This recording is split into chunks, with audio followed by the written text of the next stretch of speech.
Hi everyone, it's Andrew Wynd here, Sports Physiotherapist at Balwyn Sports and Physiotherapy Centre. Now marathon season is just around the corner, and if you're going to have a successful marathon or any sort of running event and you've had a decent break, or maybe you've had an injury, or maybe you've just turned 40 and you haven't run for 15 years and you want to get going again, then you're going to want to do that in a manner that doesn't get you injured, so you have to stop again.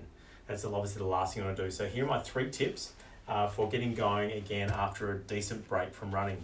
And number 1 is to start with a walk-run program. I know you're excited and you're desperate to get out there and you just want to go for it, but that's the biggest mistake you can make. So if you can walk comfortably 20 to 30 minutes, then I'm really confident that you'll be fine to get into a walk-run program. And what you want to do is, this is where we start people. We start them with a 5-minute walk, a nice crisp walk, and then a 1-minute run or a jog. Doesn't have to be fast, just trotting along.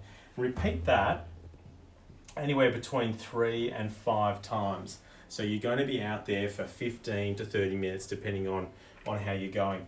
After 3 successful sessions, and successful sessions is defined by not feeling really any pain during and pulling up okay the day after.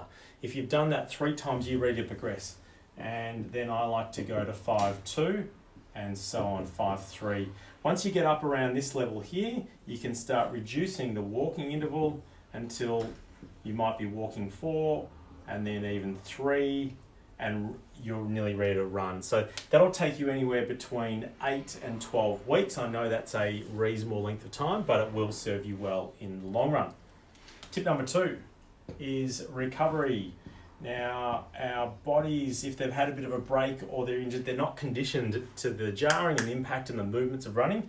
And so it's really important to take at least 1 day, if not 2, of rest days in between your run sessions. So this is a really good program to get going again with 3 times a week running. And then once you're conditioned, after say a 12-week period, you can start adding in a 4th or 5th session. But in the initial stages, make sure you've got recovery days in there, at least 1, if not 2. The third thing is strength. Now, walking doesn't require much muscular strength, but running does. And we're often a little bit deconditioned. We've had an injury that's put us out of activity for some time, or we've had kids, or we've got really busy at work, and so we're a bit deconditioned. So doing a strength program, and in a later video I'll show you my favourite strength exercises. Doing strength 2 to 3 times a week, general body strength at the gym, I'd strongly recommend you do that in conjunction with getting going again. And that'll make sure that your bones, your tendons and your muscles are all conditioned and ready to go. So happy running, and I hope you get out there soon.